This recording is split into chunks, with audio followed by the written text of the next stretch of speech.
अब आगे कंटिन्यू करते हैं. Let us continue with our discussion of U N S N external direct product S N external direct product U N S N E D P. तो जो main theorem जो हमने किया उसको एक बार देखते हैं. क्या किया? अगर दो पॉजिटिव इंटीजर्स का greatest common divisor 1 relatively prime है, देन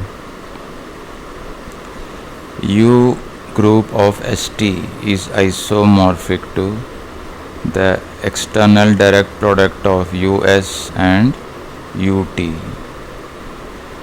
ये पहला हमने देखा. इसी से इसके बाद एक कोरोलरी हमने प्रूव किया, इसको जनरलाइज किया कि अगर M अगर product of N1 N2 Nk positive integers हैं और ये जो इंटीजर्स हैं Ni and Nj they are relatively prime for all I not equal to j. तो इस केस में Um can be easier is isomorphic to the external direct product of U of N1, U of N2 and so on up to U of Nk. Okay, हमने last class में prove किया in the last session. अब आगे हम लोग इसको और भी कुछ कंक्लूजन निकाल सकते हैं. Corollary 2, if greatest common divisor of S and T is equal to 1, then the phi st, the Euler phi function of st is equal to the product of phi s and phi t. Okay, this follows from the theorem itself. ये theorem से ही हमें पता लगता है, क्योंकि since the U group of ST is isomorphic to the external direct product of U S and UT. तो इसका मतलब है कि दोनों की ऑर्डर सेम होना चाहिए. Cardinality is same. Okay, product of US and UT. सो इसका मतलब है कि इसमें कितने एलिमेंट्स, phi st एलिमेंट्स हैं इसके आइलर phi फंक्शन, और ये हैं product of US and to product of UT. Okay, which is nothing but phi s multiplied by phi t. So this is one of the simplest detections. Property of phi function, जिसको number theory में multiplicative function हम कहते हैं. So Euler phi function is an example of a multiplicative function. Okay, फिर there are some properties of phi function हमें चाहिए, जिसको कहते हैं कि गॉस ने सबसे पहले बताया. ओके, एक first property of phi. Okay, properties, some properties of, basically they are related with UN. Okay, so we will say that, okay, you can say that this is a result which you won't prove, इसको हम use करेंगे. Okay, phi of Pn, p power n for any prime p is p power n minus p power n minus 1 for any prime p. Okay, for any prime p, prime number के लिए.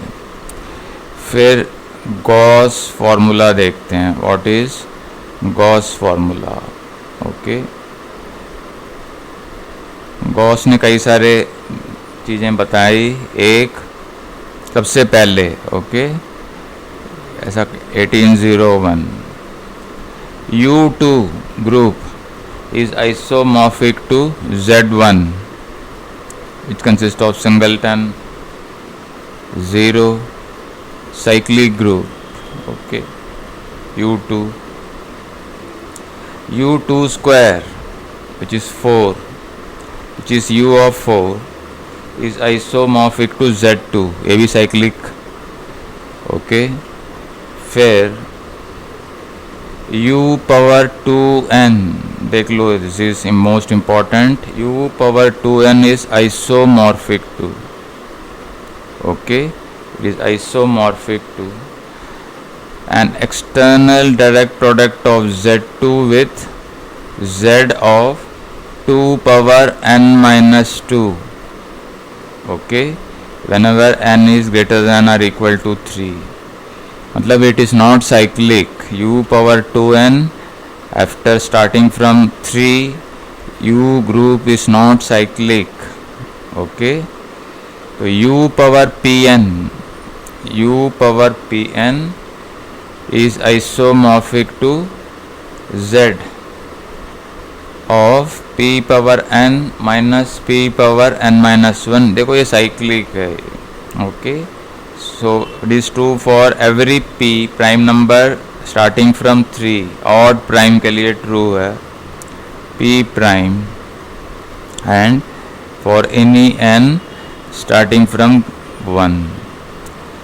so ये cyclic है. इनको रख के इसको और corollary 1, okay, using this Gauss formulae.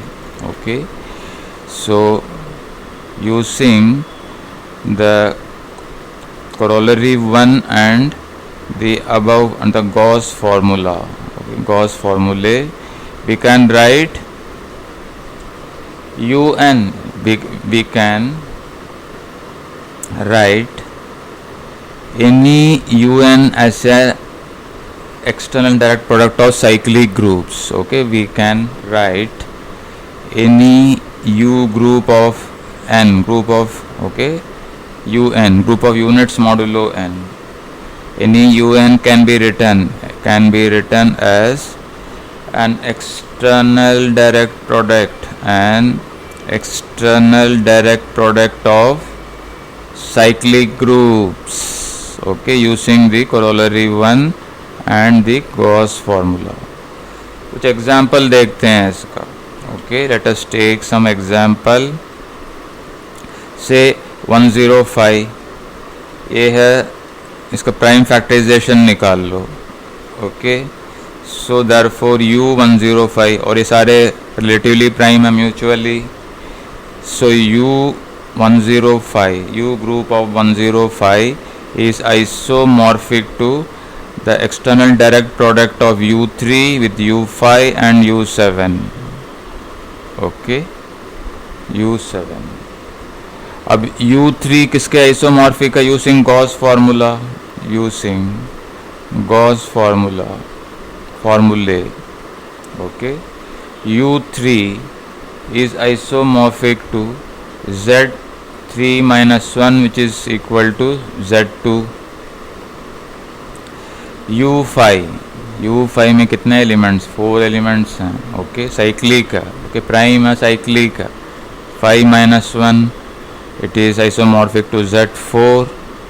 इसी तरीके से u7 is isomorphic to z6 minus 1 which is z5. so therefore we can say that u group of 105 is isomorphic to the external direct product of z2 with z4 and z5. z2 z4 z5 का external direct product. ठीक है. अब we can have some more details if you want. Okay, some details if you want. I will give you some more example in a moment. u2 ये हमने देखा, u2 is isomorphic to z1. u of 2 square, it is isomorphic to z2 cyclic group. u of 2 cube, u of 2 power n, ये Gauss formula का demonstration है. so it is isomorphic to an external direct product of z2 with z power 2 power n minus 2. ठीक. so if you consider n equal to 3, so u2 cube क्या होगा? u2 cube is nothing but U8. U8 is not cyclic. You know, you must be knowing it very well. Okay, so it is direct product of Z2 with Z2 itself. And what about n equal to 4? For n equal to 4, U2 power 4, U16. Okay, U2 power 4 is nothing but U16 is isomorphic to the external direct product of Z2 with Z2 square. Okay, n minus 2 है. Okay, यहाँ पे 2 square which is nothing but Z2 and Z4, external direct product of Z2 and Z4. So n equal to 5 if you want. You can also check, you can open these formulas and see yourself कि ये कैसे behave कर रहा है और ये है क्या. ऐसे लिख के देखोगे तो you will know what is happening. It is isomorphic to the external direct product of Z2 with Z2 cube, Z8. Z2 product of Z2 with Z8. तो इससे नंबर ऑफ एलिमेंट्स भी कितने हैं वो भी पता लग जाता है इसमें.